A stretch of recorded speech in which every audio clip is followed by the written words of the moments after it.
Hi there everyone, so today I'm going to be showing you how to do the cartoon effect on Photoshop so you can cartoonize yourself with any image that you may have. It's a very basic effect, but it can be really time consuming if you want to make it look really good, so I'll just jump right into it. So this is a screenshot that I have from a frame of one of my videos, so it's kind of weird. I don't know what I was looking at. It was something to do with clones or something like that. So anyway, we're going to try and cartoonize this image. I'm not gonna do a complete walkthrough of how to do the whole thing. I might do that in another video later on, but like it literally takes hours to make it look really good. So I'm just gonna show you the basic process of how we do it. So we're gonna make a new layer, and we want to start with using the pen tool. You can press P or click here to get the pen tool, and what I do now is I'll do an outline of like the head, and like pretty much the head, and it's connected to the neck, so you'll see what I mean. So I'll basically start here. I would assume that you know how to use the pen tool. It's pretty easy to use the pen tool to learn it. If you use After Effects, it's pretty much the same way. The pen tool works in the same way. So I'm just gonna go around here.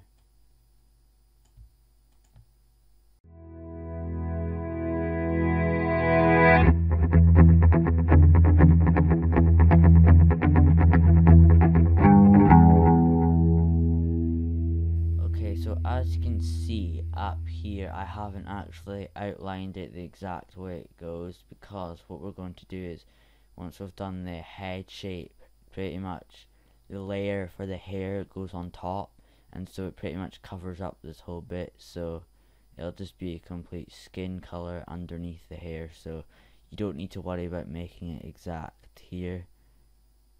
So that's pretty much, so the hair goes on top, so you don't actually see it. And also, you might have noticed me doing this in this speed up, where if I go like this, and then the auto curve makes it go really weird, like that. You want to hold down Alt and then click here, and it'll pretty much get rid of that handle or whatever you want to call it, and it doesn't do it. So that's just a useful technique. So we've got the shape of the head, and so now what we're going to do is, you can either click shape, make the whole shape, but what I like to do is just go right click and fill path, because in that case the whole layer is not converted to a shape, so I can go back and change it and paint over it if I want to, instead of having to rasterize the layer. So you can do color, and I mean you can select the color like from here, but this is quite a high resolution image, so there's so many pixels. Just what I do is, you can just choose any color you like. I mean that's okay, I guess. Obviously you can spend more time making it exactly accurate, and I mean you could have made the ear a different layer too, but just what the style I do is I make it all the same. So you've got that now, and now what we want to do is right click and delete the path. So this is our layer. You can, I like to name this base, you can call it whatever. And then on top, what we do next is we do the hair. So I'm gonna hide this layer, and we're just gonna do the hair quickly.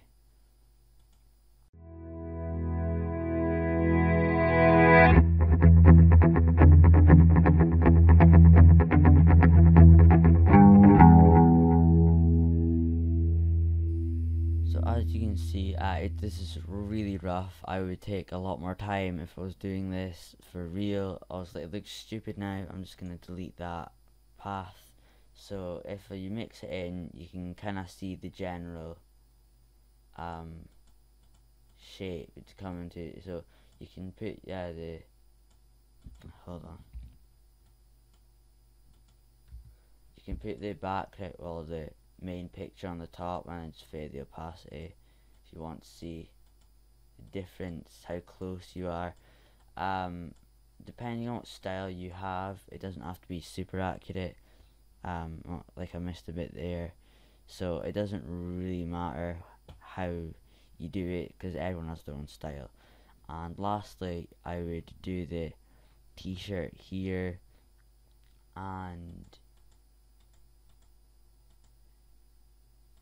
after I'd done the t-shirt, I'd probably go into the dark spots. So what you do is you'd go to like places like that have very dark shadows that you could just make them black. So if I just make a new layer like here, like nostrils of the person's nose, or it's me, say oh, make sure not to do that. So like that. I'll say, and that would just be fill subpath, because it's just do that, and you can make that bit black, or you can just do shape and make them all the same. And just pretty much to make the difference between what would be black shadow and what would be a skin color shadow is like this here would be skin shadow, but like things that are really close would be black.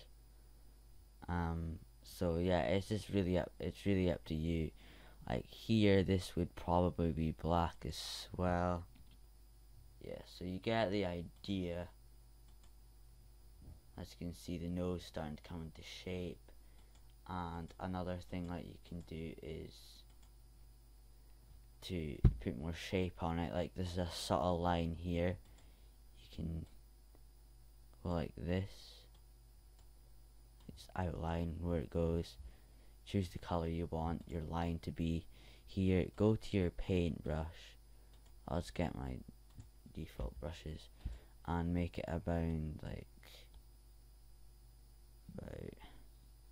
5 pixels, depending on how the resolution of your image. You know, you want to go back to your pen tool, right click, stroke path, simulate pressure, make sure you're using brush for the tool, click OK, and I'll just delete that path, and you get this nice stroke line here. It looks like it's been done by a brush pen. And once you've got all of the facial features done and that, you'll get something that looks a bit like this. Well, obviously it's going to be a different person, but you'll get something that looks like the similar style maybe.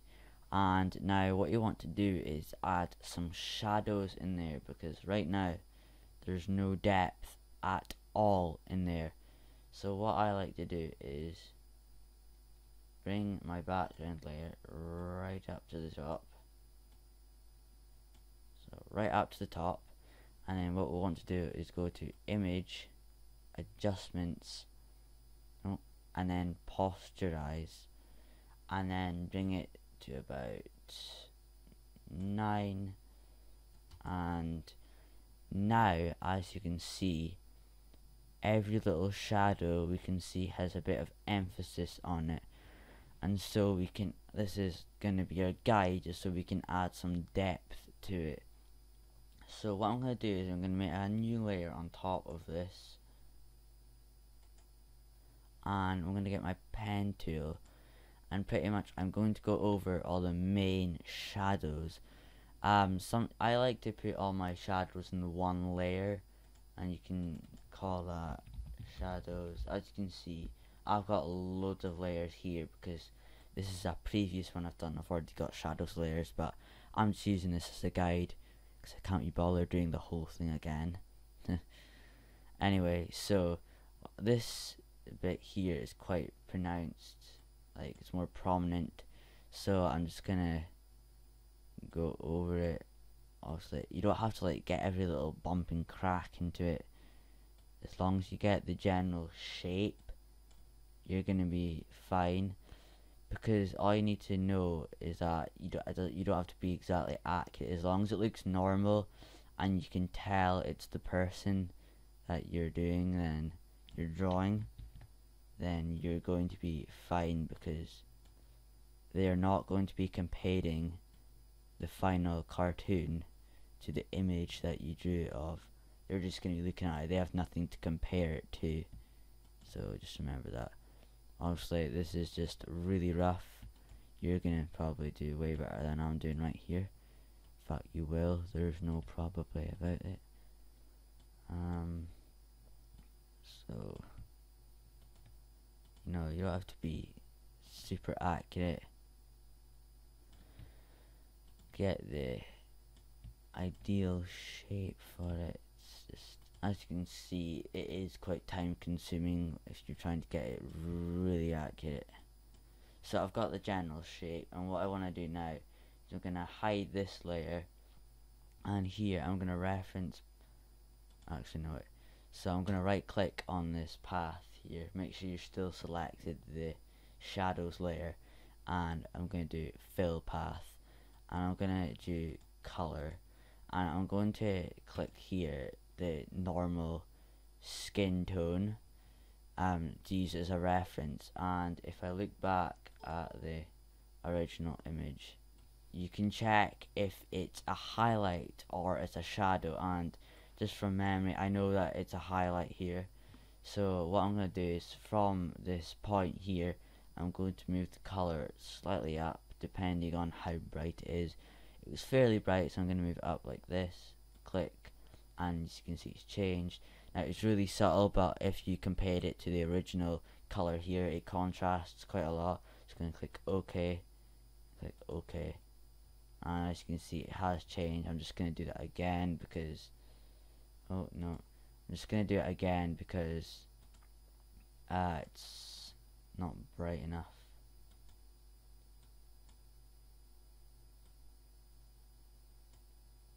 You can actually make it white if you like. If it's delete path. So as you can see, that's added a lot of depth already, and I haven't done much yet. So this is how much the shadows work. So if you think what you're doing is looking really bad, just keep going with it, and once you get to the shadows and highlights, it really pulls it together.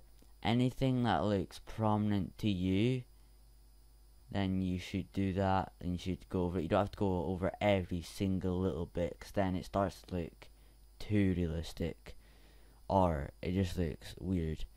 As you can see, you can do highlights on the hair as well. And if you're not sure what to do next, you want to refer back to the original image and pretty much look at it and see what looks really 2D, or what can you not tell is a nose, or what can you not tell is rounded, like here's eyes. You can't tell there's any depth here, and therefore you can decide what more you want to add. As you see, I've got a shadow here. There's no shadow there, so you can't really tell the shape of my nose.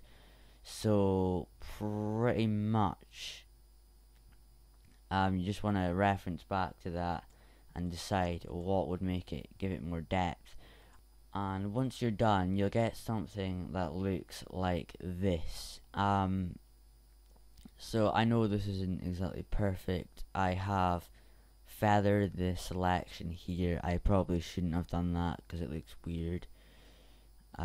So if you feather one thing, you might want to feather the whole lot to give it the same style or whatever. So if we look back at the image, you can kind of see what I've done here. As you look, I've got the shadow here, the highlight, and the bit here for my neck, and I've also got a bit of highlights like where it's brighter on my hair and that. And this doesn't just apply for people, you can do it for backgrounds as well. Like I could do this for the background and make it a whole cartoon thing, and I think that would look really nice. So that's pretty much it, I guess. Just really be careful with the eyes, because I am telling you, the eyes are the most well, in my opinion, I think they're the most important part, because if you screw them up, you screw the whole thing up, because you do not want to end up making this person look like a demon, because I did that on my first attempt and it did not go down well. So I'm just gonna do a comparison as you can see, that looks really close. So it's just very time consuming. So that's pretty much how you cartoonize people in Photoshop. I hope this video was helpful. If you like to see more tutorials like this, or you have a request for one, just leave a comment below. This is a fairly new channel, so I don't expect loads of comments. So if you liked this video, you can give it a like if you like. I'm not forcing anyone to do that, but you may die if you don't. And also subscribe if you like to. So that's how you cartoonize people in Photoshop. Thanks for watching, and I'll be seeing you sometime.